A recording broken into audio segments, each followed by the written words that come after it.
melakukan peradaban-peradaban budaya yang diciptakan untuk menjadikan sebuah salah satu komunikasi sosial, kegiatan sehari-hari, musik, nyanyian, gerak tari, sastra adalah sebagai media doa kepada Sang Pencipta.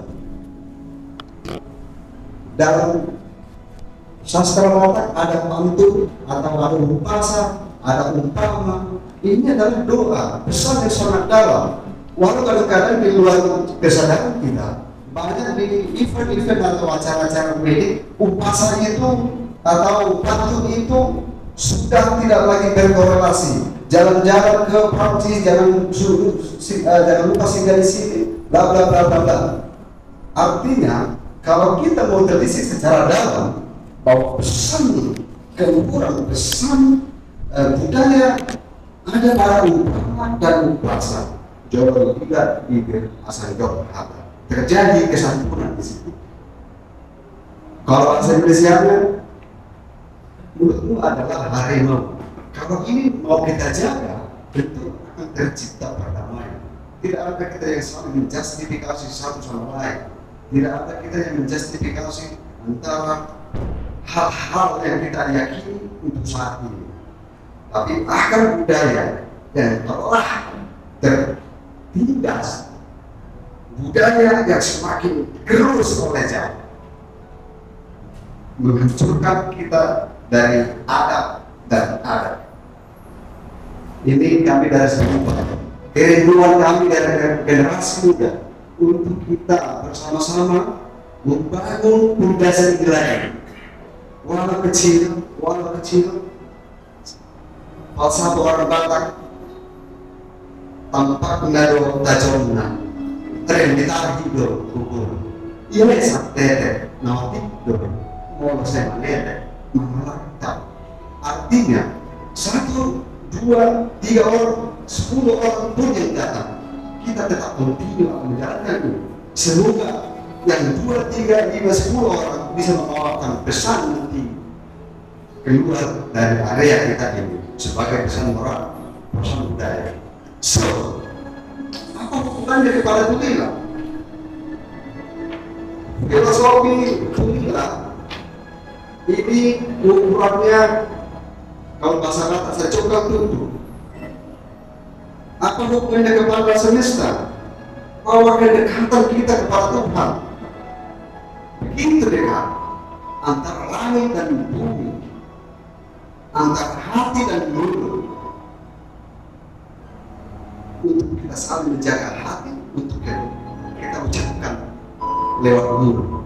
Kita coba tunduk. Dan kedua adalah natangis di sihat dia, alain meninggal di sihat matang.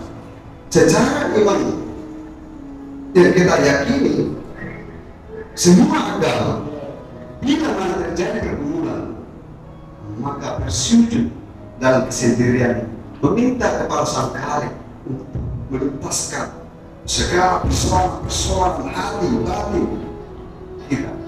Orang Batak, apakah begitu? Ya, sangat. Saya wawancara di beberapa lokasi orang tua, mungkin tidak saja yang usia anak umur. Saya pernah bertemu usia yang 98. Dulu Tulila ini tidak banyak yang tahu. Kenapa tidak banyak yang tahu? Karena prinsip Tulila adalah prinsip pergumulan, nggak perlu orang tahu. Semua kita ini perlu punya persoalan, tapi terkesan kita seperti tidak punya persoalan. Begitulah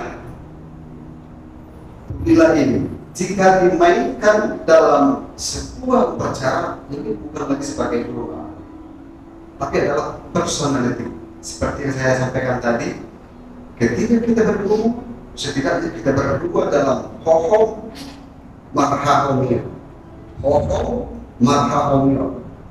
diam dalam kudus. Lalu, kenapa tidak bisa diketahui orang lain? Bulan purnama, si opung atau si bapak pergi ke atas bukit menyampaikan keresahan berbulan kepada, kalau orang Batak dulu gemula aja, kalau sekarang kita ada mana besar. Di sana dituntaskan segala pergumulan, segala kesedihan, segala persoalan di roh ini. Jadi tidak ada orang yang tahu, kira-kira begitu. Ya karena rumah saat itu kan masih satu, ada yang tidur ke sini, ada yang tidur sini. Jadi tidak ada ruang-ruang yang sekarang seperti yang kita miliki, sudah punya kamar anaknya, kamar bapaknya, kamar ini. Jadi kalau dulu masih terbuka semuanya. Jadi tidak ada yang bisa, artinya kalau dimainkan di situ tidak, pasti ada yang terbang, pasti ada yang belakang. Jadi pergi dia jauh dari perkampungan dan menyampaikan pesan. Lalu inspirasinya dari mana? Tulilah, tuli.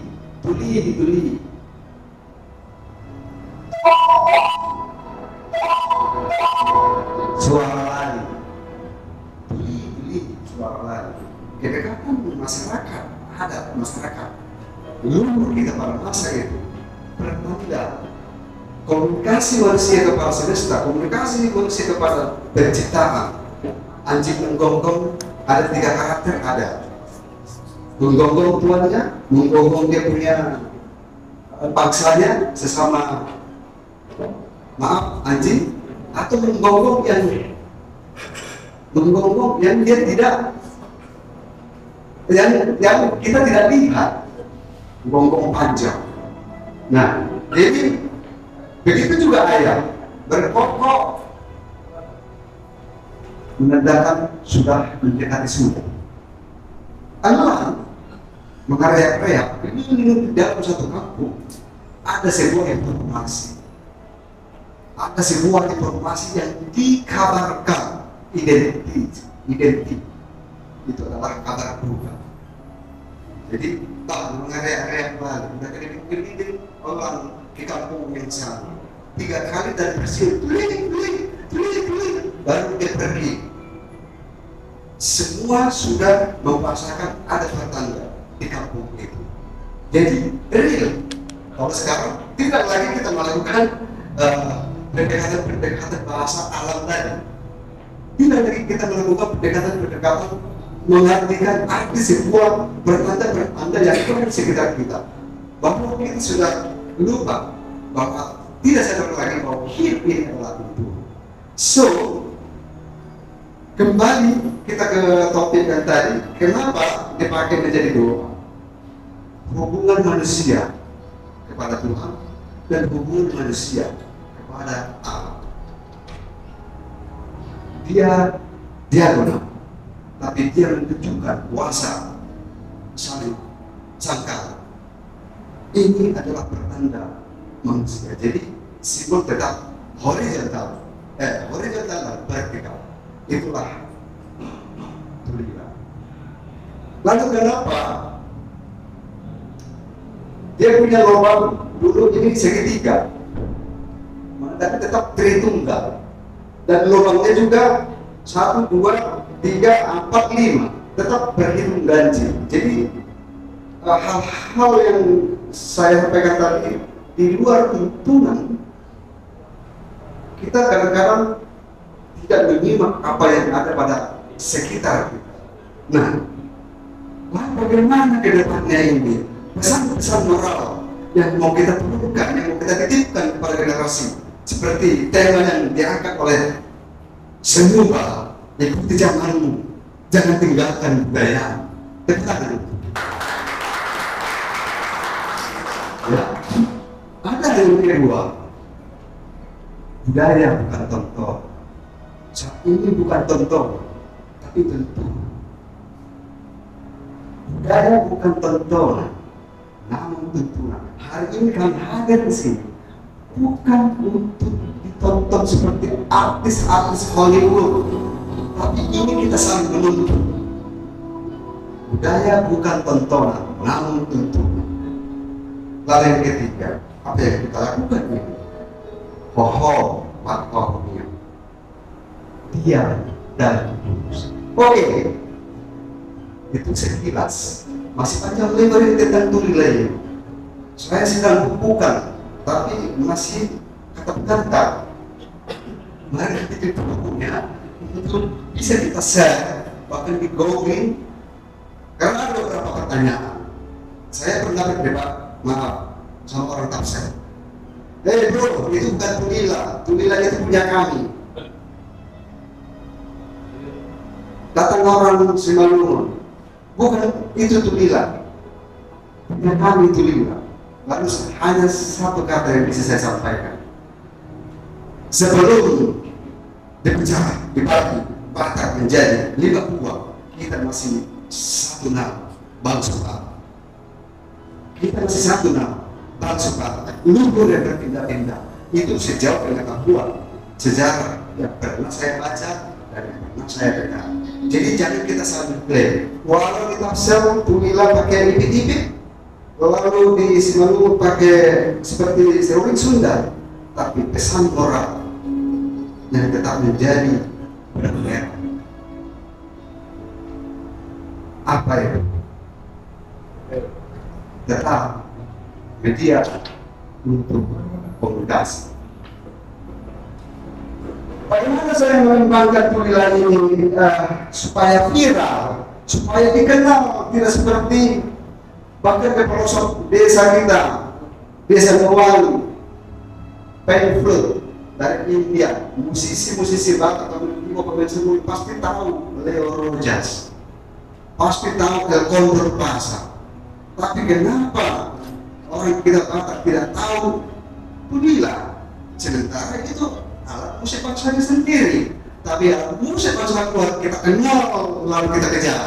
Apakah mau kita biarkan Tulila ini biar saya kasih sama Leo Rojas, lalu Leo Rojas akan mengklaim bahwa ini adalah miliknya? Saya pikir tidak sampai. Oke, kita sekarang sini nanti boleh bertanya.